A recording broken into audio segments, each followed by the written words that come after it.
Hey y'all, it is Mary Hyatt and welcome to the Mary Hyatt Show. I am super excited to have you on the show today. And let me just check that my volume and everything is going well.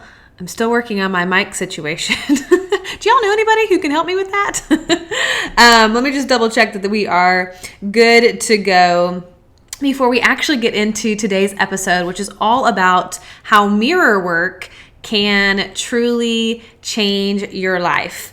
So let me just ask my sweet assistant before we actually get going, before I start getting into the real show, and then it's breaking your ears or something to that effect, which we don't want. We want to make sure that it sounds nice and good.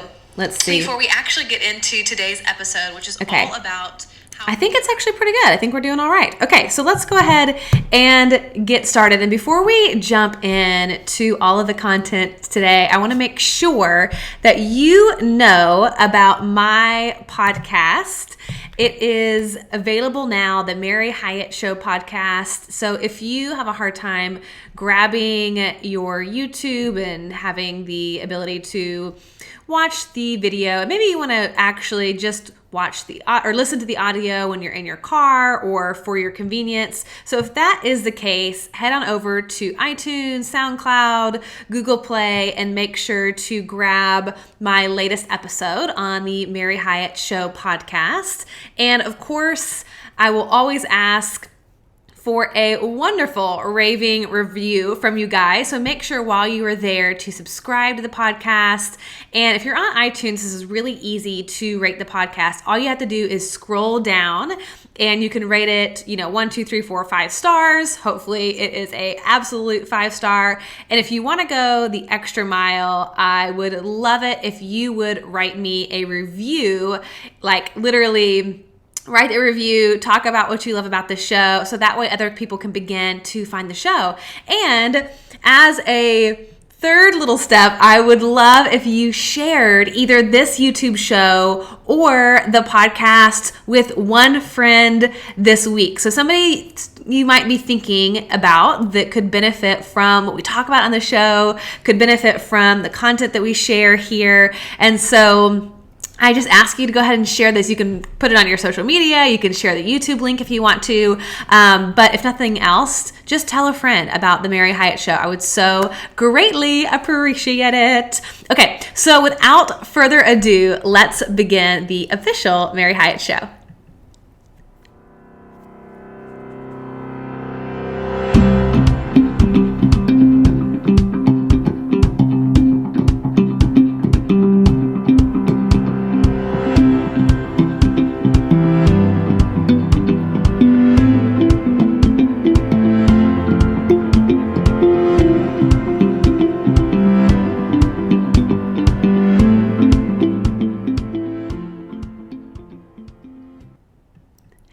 Hey everyone, it is your show host, Mary Hyatt, and welcome to episode number 50, Mirror Work Will Change Your Life. I could not be more excited to hop into today's show because some of us have a very, very complicated relationship with the mirror.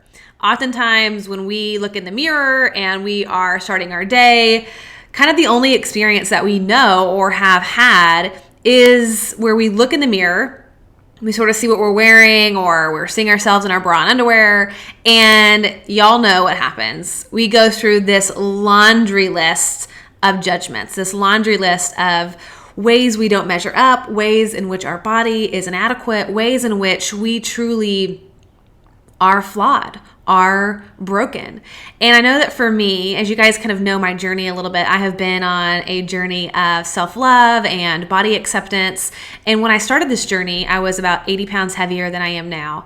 And my life looked so radically different than it does today. I was truly miserable. I had so much anxiety, so much depression. I truly hated myself. And I was married at the time, and within that relationship, it was kind of like an unspoken rule that we didn't have any floor length mirrors in our house. I sort of made sure that I did not see my body naked for probably about 6 years. So just think about that for a second. Imagine what that would be like to go throughout your life not looking at your body. And so in my bathroom, I had like a mirror that kind of started like chest, a little bit above the chest, collarbone area above to my head. And for about 6 years, that is all I saw of myself. I was terrified to look at my body because I had made such an enemy out of her. I hated her so much that it was sort of like avoidance was the best solution that I could come up with. That if I didn't look at her, maybe I wouldn't have to deal with the fact that I hated what I saw. But it wasn't even so much that. I mean, it was all of this hatred permeated my whole life. It was like I couldn't even go throughout the day without being fully focused on the fact that I hated my body. And of course, then I hated myself in my relationship to my ex-husband, my husband at the time. I hated myself in my friendships, in my relationships. It was pretty much a hate fest for a huge portion of my adult life. Everything around me seemed to just sort of not work.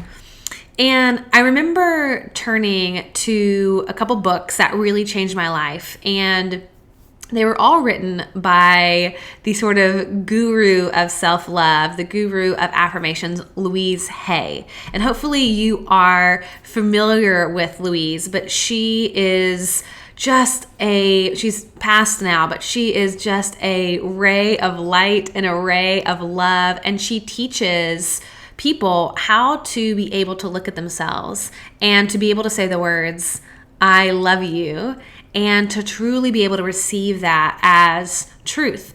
And so I started reading a couple of her books, and they all talked about mirror work, looking at yourself in the mirror and beginning this practice of sort of communicating with yourself in a new way. And up until this point, when I looked into the mirror, I truly did hate myself. And I think that for me, it was like I had abandoned that person. I had abandoned myself a long time ago, so much so that I didn't even want to look at her because I knew that if I did, I would abuse her. I would berate her. And I was really terrified to open myself up to loving myself. And as I went through the process of my divorce, and I kind of came out the other end, and I was in this process of finding who I was and sort of making peace with who I am and learning how to accept the person that I was today, I realized that part of my journey had to include this mirror work, and I had to learn how to make peace with the mirror. I knew that part of this self-love journey was going to be about me practicing the art of looking into my own eyes and being willing to say, like, Mary, I love you. And I started a practice, and this is kind of the extreme version of this. I'm not going to ask you to do this part of it, but it was what was really needed in my life at the time. I started a practice where I got ready in the mornings completely naked. And I, at this point, had gotten a mirror that was kind of counter height, so I was able to see more of my body. And the practice was being willing to look at myself naked, sort of like in my raw form, and speak lovingly to her. Oftentimes, for me, it was about being willing to be seen, being willing to offer myself this unconditional love instead of all the judgment, all the criticism, all of the beratement. It was this practice. And so many days I would look into the mirror, and at the beginning of my work, it was like all I could say as I was looking into my own eyes was, I know, you're okay. And I would just kind of like, bow my head, close my eyes a little bit, and then reopen them and look at myself.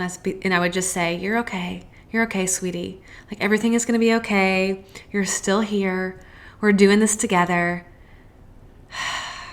I know. I love you. I know. And it was sort of a way for me, as I said, sort of like, I know. It was a way for me to acknowledge the fact that I, deep down, was really hurting. That all of the avoidance, all of the fear, all of the self-criticism, all of the judgment was because I was hurting. And it was sort of my way of saying, like, I hear you. I see you. I know the pain. I know it hurts. And we are sort of coming together, partnering together in this, and we're going to get through this. I am right here. Because at this point, my body, was kind of my enemy. And so I had to sort of just say, like, I'm sorry. I'm here. I see you. I love you. And I would just weep. I mean, these days started out just me weeping, because I had never had that kind of relationship with my body before. It was like everything I could do to avoid her or judge her, or to remind myself how broken I really was. And so to kind of shift into a place of saying, like, I acknowledge that you exist. I acknowledge that our relationship is broken. I acknowledge that I have hurt you. I acknowledge the pain and the hurt that you feel inside, and we're going to repair that. And I love you. You are lovable.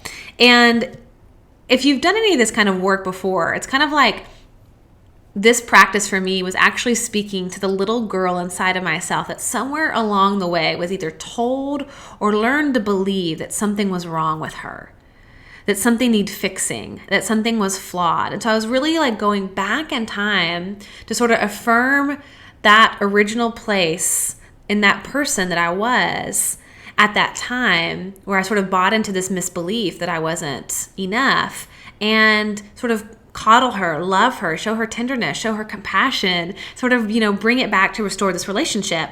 And obviously it was a huge risk. I mean, it was a lot of vulnerability to go in to do that, because I had to have a lot of compassion for her. And little by little, as I was doing this, as I was looking at myself naked, as I was observing my body in a non-judgmental way, from a place of neutrality, from a place of unconditional love, little by little, I began to believe that I really was worthy of love, that there wasn't anything wrong with me, that I was always lovable, that had never gone away. And it changed everything in my life, like truly changed everything in my life. And I love this quote from Brene Brown. She says, "The most dangerous stories we make up are the narratives that diminish our inherent worthiness." I feel like there's like this episode is really about coming back home to our sense of worthiness, our sense of lovability. I have a tenderness towards this episode because I know what it's like to be a woman in today's age. I know what it's like to hate myself so deeply, just be so disgusted with myself. And then having come out of that into a place of acceptance and love that is so freeing and so loving. It's like this is a deep episode. And we're going to be talking today about the power of being able to look at yourself in the mirror and change that perception that we see. It's one of those practices that seems to be like in every single book that I read. It was kind of reiterated to me again. I'm reading another book by Louise Hay and Robert Holden. I think I talked about this last week, called Life Loves You. It's interesting. I have this on Audible. I listened to it through its entirety one time, and then I decided right after that to go ahead and listen to it again because I really needed the practice of hearing this over and over again, and it's just so powerful. But they have a whole part in this book about mirror work, and I'm like, oh my gosh, yes, I need to come back to teaching people about this practice. And it's one of these tools that you're going to be able to have in your tool belt and know that it works. And there's a reason why this kind of mirror work is so important for us to practice as we move into a place of more loving, into a space of more acceptance, more self-love, because it transforms our relationship that we have to ourselves.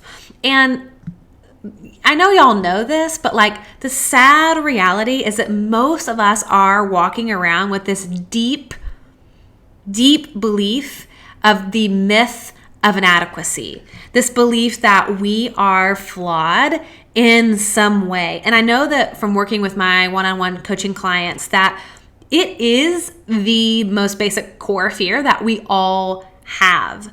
This kind of belief that we're carrying around of I am not lovable or I am not enough. Can anybody like raise a hand on that and say, yes, I'm always feeling that way about myself. I'm feeling like I'm not enough, or sometimes we feel like we're too much. But ultimately, it boils down to this belief, this core belief of inadequacy that I am not lovable. It always, always comes back to that.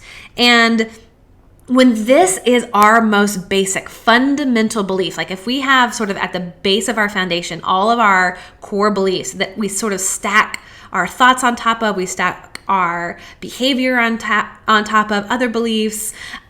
If that is at the bottom, if that is at the core, if that is the foundation of our belief system, then every thought that we think, every decision that we make is being made out of this faulty operating system that tells us that we have got to earn love, that we don't deserve love. It is certainly not unconditional.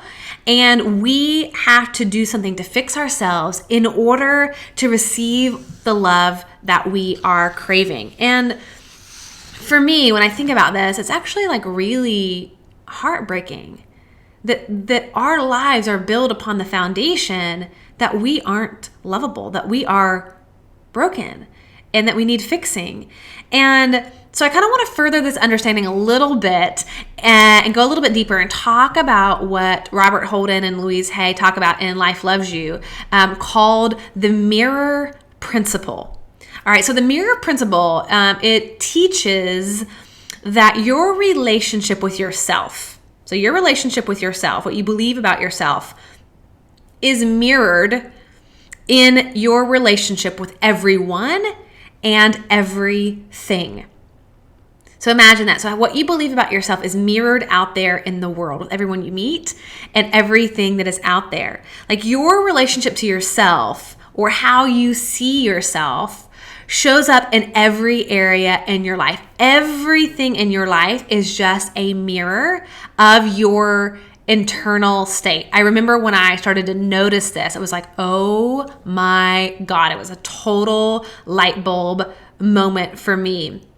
Because think about it, if you hate yourself, if you judge yourself, if you believe that you are not enough, then you begin to see the world full of fear, of cynicism. People are out to get you. You know, we start seeing that there is not enough time, that there are not enough resources, that there's not enough money, that we're never going to be healthy enough, we're never going to be happy enough. Our relationships in our life, our significant others, our children, our friends, also become a mirror to what we believe about ourselves. When we don't believe we are worthy of love, then we attract partners who are abusive, who are hurtful, who are critical, as they are sort of just mirroring back the psychology back to ourselves. Just think about that for a second. When we don't believe we are deserving of love, that gets mirrored back in our relationships. And it ends up being such a powerful gift to see where we need to lean in for more tenderness, more loving towards ourselves. We can kind of look at what is around us and we go, oh my God, how is this a mirror to what it is that I believe about myself? Those foundational beliefs that I have. And it can help us identify the judgments that we have towards ourselves, our misbelief, and it really begins to invite us into deeper healing. All of life is a mirror.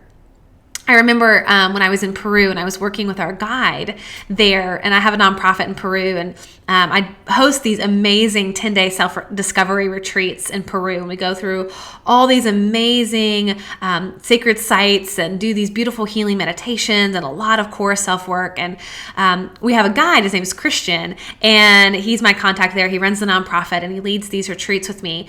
And I'm always at the end of these retreats just blown away by the transformation that happens and just the kind of love that is brought to the surface. And so in this particular time, I looked at Christian and I said, Christian, oh my God, thank you so much for creating such a magical experience for these women and these men. I couldn't have done this without you. And I told him, I said, you are such a ray of light. I mean, your heart is so expansive. The way that you showed up to love these people is just awe-inspiring. You are so inspiring, and your heart is just so big. I mean, you truly are light. And I said, just thank you for sharing that with us. And his response to me was unforgettable. He looked at me dead in the eyes and he said, Mary, he said, the only reason you can see this in me is because it is also in you. And I just thought, oh my God, what a beautiful mirror that was. Like, the reason I could see how lovely, how expansive, how much light and love that he had in his heart is because I had been working on all of my expansiveness and all of the love and the light in my own heart, that it was reflected back to me in the people that were surrounding me. It was absolutely beautiful. And so this mirror principle really shows you how you suffer and how you can heal and how you block yourself and how you can set yourself free. It's the key to self-love. And also, as Robert Holden says, to letting life love you. And like mirrors, life mirrors our values, our ethics, our choices. It shows you your thoughts. Life as a mirror shows you what you're thinking. It reflects back to you what you believe that you deserve or what you don't deserve, who you blame, and what you take responsibility for. And as Louise Hay says, your life is an expression of who you think you are. I mean, isn't that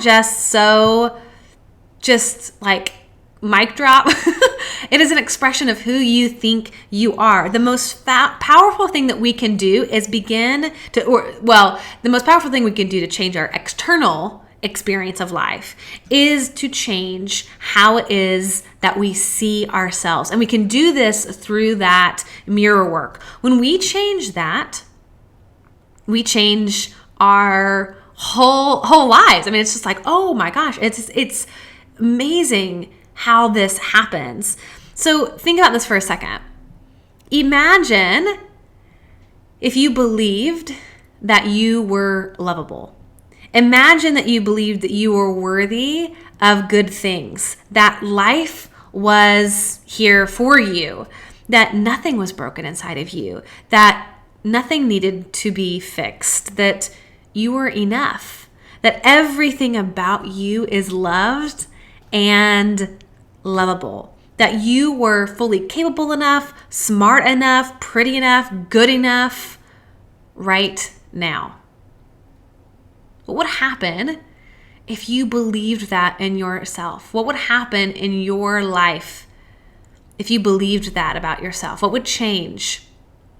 How would your behaviors change? How would your relationships change? What would be different if you believed that you were lovable?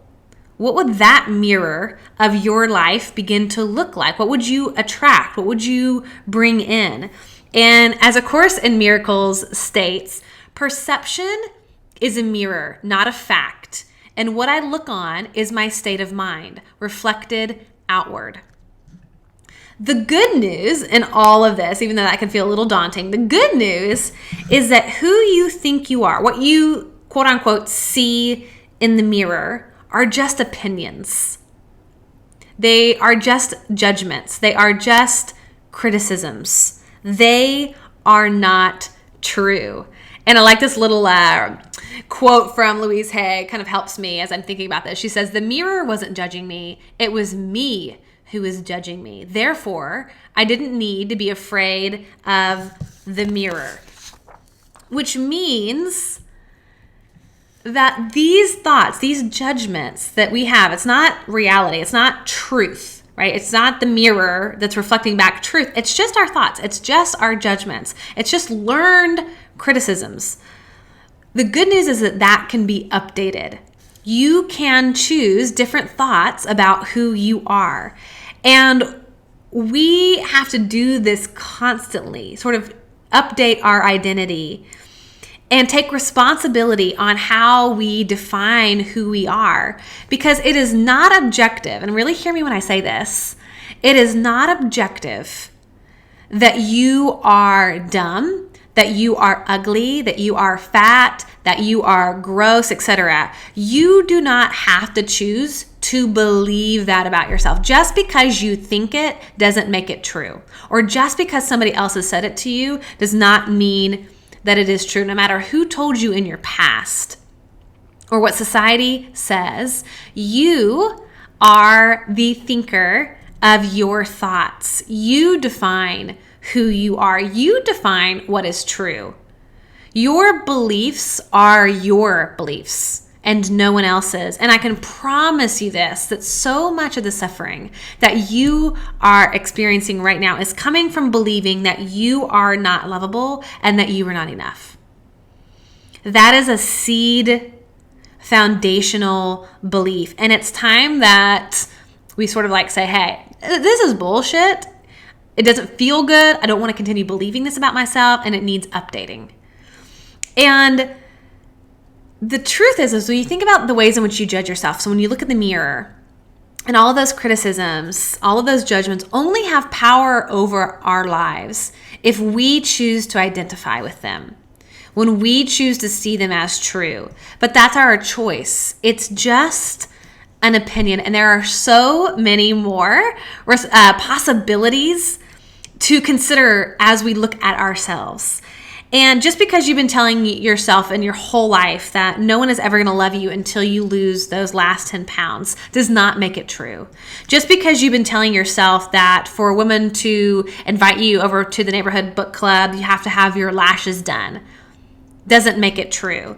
Just because you've been telling yourself that you're the only one who has this much cellulite in the world does not make it true. Just because you have been telling yourself that your stomach is too big or your arms are too flabby or that you're gross or that you're ugly does not make it true unless you agree with it. Just because you have been telling yourself that the only way to look better and therefore more lovable is if you get Botox, it does not make it true. You are the thinker of your own thoughts. And the beauty of that is that acceptance is only one thought away. Loving is only one thought away.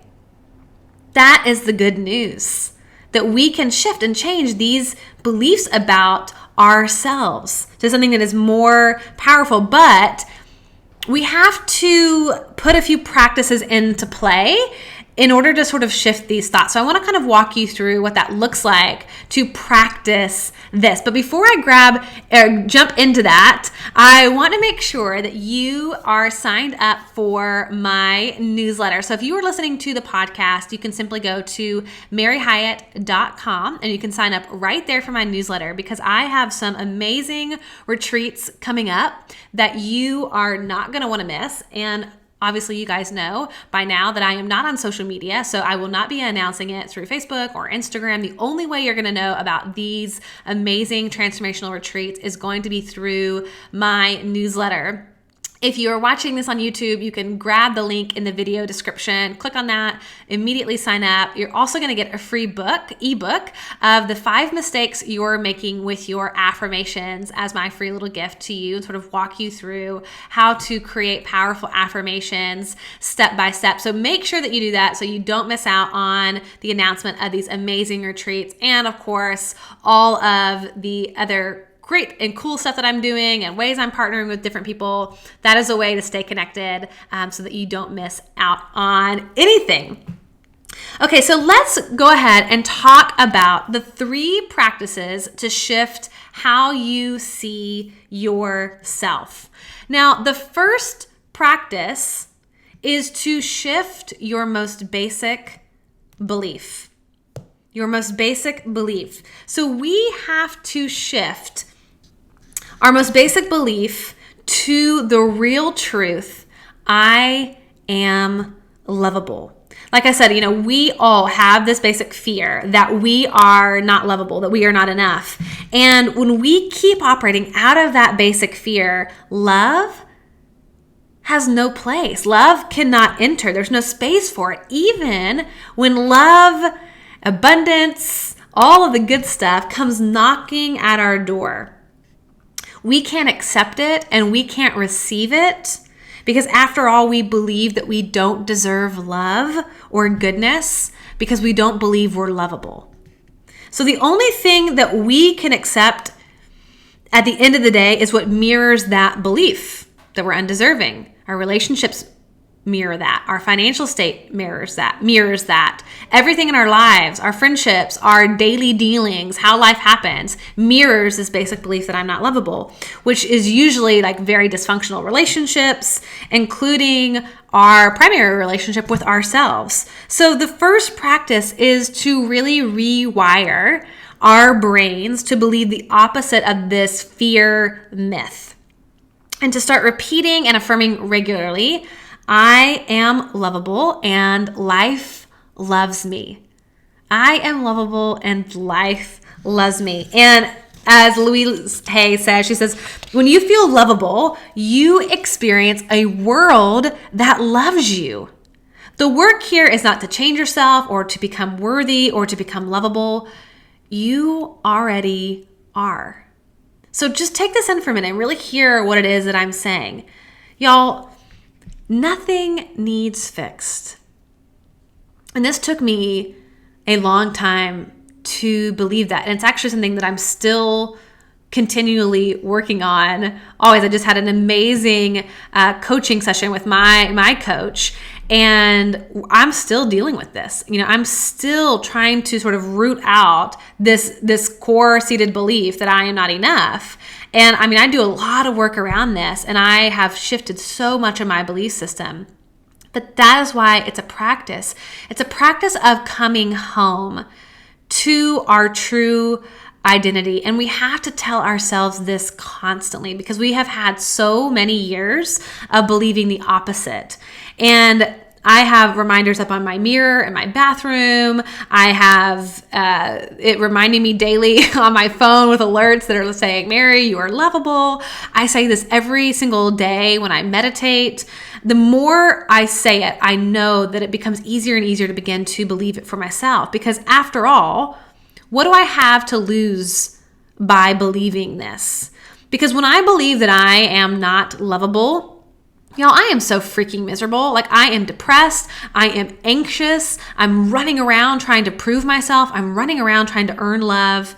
And you have to make the decision to update your belief and come home to the truth. You are lovable just because you breathe. You do not have to earn your lovability. I always say it's not on the table for negotiation. There is nothing that you can do to earn your lovability, and there is nothing that you can do to lose your lovability. Your very essence is lovable. Think about this for just a second. Think about a newborn baby, and we love a newborn baby. Now, I talk about this a lot, but newborn babies, they are pooping, they are screaming, they are crying, they are breastfeeding, they are essentially just taking a lot and not giving anything other than the fact that we go, oh my God, they're so cute. But they're really, they're this blob that is, not contributing in any way. And yet that sweet baby is so deserving and worthy of love just because it exists. It is required for lovability is that it exists. Not that it learns to walk or speak or any of that. It doesn't become more lovable as it gets older. That very essence of the soul of that baby is lovable. And the soul of that baby is the soul of you. It never, ever changed. And I love that. I love this concept because we can go back to that sort of original truth, right? I was lovable when I was born. not doing anything, not contributing in any way. The only difference now is that you bought into the belief, to the lie that you gathered along the way, that something is wrong with you. But it's not true. You never lost your lovability. So come home to that truth. You are so, so, so lovable. And make a plan to repeat this to yourself often. We cannot hear this enough. We need constant exposure to shift back to this new belief, to this truth that I am lovable. We need constant repeated exposure to this. So I encourage you to make a practice out of repeating to yourself and affirming that you are lovable in as many ways as that you possibly can. Now, the second practice that we are going to be using to begin to shift how we see ourselves is to identify whose voice is that. So when we get up in front of the mirror and we look at ourselves and we have that sort of laundry list of judgments, those judgments are not you. They are not the real you. That is actually not your voice who's kind of coming on the megaphone. You know, I'd call it the body bully, but it can easily be the success bully or the relationship bully or whatever that's basically saying you're inadequate and you're not good enough. That voice is not our own voice. Our own voice is only the voice of love. I'm going to say that again. Our voice, our true soul's voice, is only a voice of love, unconditional love. So we can know when anytime we're judging, that's not our voice. That's not truth. So where is it coming from? Whose voice is that? You learned those judgments from somewhere. That is not from your originating soul. So when you find yourself looking in the mirror and you start going, oh my God, your arms are too big, or you're so stupid, or your husband's never gonna wanna have sex with you, or your butt isn't big enough, or your cellulite is gross, or you don't deserve that promotion, or you're never gonna be successful, kind of whatever that is, pause and ask yourself, this is the practice, whose voice is that? Identify whose voice is that. Whose voice or judgments are you mirroring? Are they your mom's judgments that maybe she had about her body or that she had about her self-worth that you're sort of mirroring and you're doing the same things she did or saying the same things she would say to herself? Is it your grandmother's voice? Is it your grandfather's voice? Is it your father's voice? Is it your stepfather's voice? All the ways in maybe which he said judgments to you or commented on your body? Is it your pastor's voice, your teacher's voice, your friend's voice, your first boyfriend's voice, somebody in society's voice, your friends? Whose voice is that? Because once we can identify that, hey, wait a minute, this is not my soul voice, because my soul voice is only unconditional love, then we begin to sort of like detach ourselves from the fact that, wait a minute, this isn't truth. I have a choice over what I can choose to believe about this. I don't have to accept this. I don't have to identify with this because this isn't my voice. Do I want to listen to that voice? Do I want to believe that that voice is true? No. So then I choose to listen to my soul's voice, which says, Mary, come back home. You are lovable just because you breathe. There is nothing at all wrong with you, not anything whatsoever. And we can shift back into practice number 1 when we identify whose voice is it really, because it's not our own. Now, this is where we get into the mirror work in our third practice. And you're going to repair your mirror time. Side note, I think I have said mirror so many times in this episode that it's starting to sound really funky and weird to me. Mirror, mirror, mirror. Have you ever had that where you say like one word over and over again? It doesn't even sound like a real word anymore. That's legit happening in my brain right now. But let's come back to this. So many of us, I would say most of us, hate looking in the mirror because when we do look in the mirror, all we see is somebody who's ugly and fat and embarrassing And that's who's staring back at us. It feels defeating. It feels depressing. It feels saddening. It feels discouraging. We sort of leave our mirror time every morning feeling worse about ourselves rather than feeling better about ourselves, and sort of entering into our day with this whole different host of judgments at the forefront of our minds. And so in order to come back to this new basic belief that I am lovable, we have to repair that mirror time. We have to shift it up. We have to change it. And we have to begin to see and use our mirror time as an opportunity to deepen this belief of self-love. And what's great is that we look in the mirror every single day. Like, we have the opportunity to do this every single day, sometimes multiple times a day. And there is a reason, let me just say, there is a reason why this is called practice, because it's not natural for us. It feels really awkward. Like, we weren't taught how to do this, and we're not going to be good at it at first. We're going to want to avoid it. We're going to feel silly. It's going to feel kind of embarrassing. It feels a little scary. I mean, it's very intimate, but the practice is where you can look at yourself in your own eyes in a mirror. And any mirror will do. It can be your bathroom mirror. It can be a handheld mirror, floor-length mirror, whatever it is.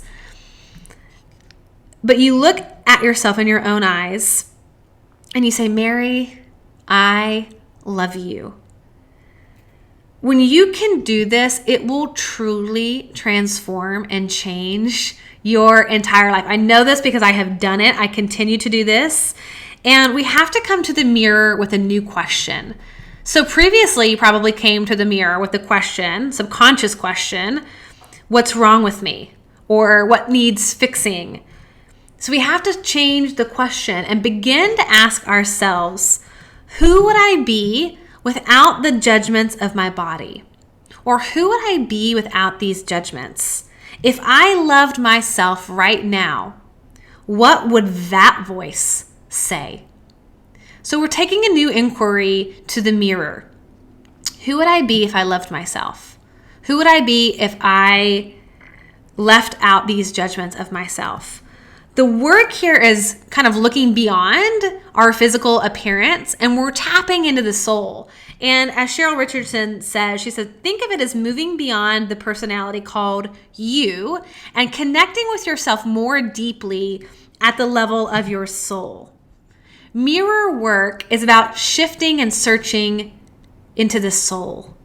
You're kind of setting aside your ego that has all these judgments and criticisms so that you can really see you, like the real you. Not the one that people see in the perception, but the real you, the one who is unconditionally loved. See what it's like to be you when you stop judging yourself. And so the practice is literally every day, at least once a day, start with once a day, look at yourself in the mirror, and you're going to pause and you're going to really look at yourself in your own eyes, and you are going to say, I love you. Repeating this 10 times slowly. I love you. I love you. I love you. I love you. I love you. Even slower. I love you. Really looking into your own eyes. I love you. I love you. Mary, I love you. I love you. It is that simple, and it is that profound. It's not conditional. You aren't saying I love you because you made all this money this month, or you lost 10 pounds, or your makeup looks great today, or your hair looks great today, or I like your outfit, or whatever. No, you are simply saying, I love you, period. That's it. No conditions. And my encouragement to you is to start this practice next week. Looking into the mirror and saying, I love you. Practicing your mirror work, shifting the way you see yourself. And as you begin this journey, be really gentle with yourself. And you're going to go through a lot of emotions. When I started doing this, I some days would cry. Some days I would be really angry. Some days I would just be like, I'm not freaking doing this. This is stupid. or this is silly, this is ridiculous, this doesn't even work. You're going to go through different emotions every single time that you do this. And it's sort of like that monkey mind sort of working it out. So just sort of like let it do its thing. There's no wrong way or right way to do this exercise. If you have those emotions come up, if you think it's stupid, just commit to the practice of it. Trust the process of it. Continue to do it, whether you feel like it or not. Mirror work works when you work it. Sounds like a 10-step program. Like it works if you work it. And that's really true. Like mirror work doesn't work in theory. It only works when you're working it, when you're doing it. You can't like imagine it. You have to actually take out the time to look at yourself in the eyes and repeating 10 times, I love you. And it really becomes such a powerful exercise and practice over time. And the truth is, you cannot hate or bully your way to a better life, to a better body, to a better relationship. The answer lies in more loving, always more accepting. That is how you get a better life. That is how you love yourself deeper and have more fulfilling relationships with your body and with the people around you. You start seeing your soul instead of operating only out of your ego. You see yourself for who you truly are, not the fear. You're not buying into the judgments. You're not buying into the criticism, but you see your soul baby, who is wholly lovable just as you are. So I want to ask you, can you be brave enough to choose to believe that? What would change in your life if you believed that you were lovable? And as Louise Hay says, the real purpose of mirror work is to stop judging yourself and to see who you really are. When you stick at mirror work, you get to see the beautiful you in full awareness without judging, criticizing, or comparing. You get to say, "Hi, kid, I'm with you today." And you become a true friend to yourself. There is a reason why everybody who teaches this journey of self-discovery, self-work, talks about mirror work, that it's echoed in all these different authors and all these different books. Because this is a way, this is a tool in your toolbox that begins that healing process of that belief that you are not lovable, you are not enough, and eventually transforms your entire life. And the mirror of your life is reflecting back the sweetness of the belief that I am lovable, that life is here to support me, that life loves me. And that is a freaking amazing way to exist and operate in your life. So y'all, thank you so much for being on the show today. Again, I encourage you to rate this 5 stars, to leave a wonderful raving review, subscribe to my YouTube channel, subscribe to the podcast, and I will see y'all next week on The Mary Hyatt Show. Until then, remember that the purpose of life is to be grateful, to be great, and to be full. Talk to y'all soon. Bye.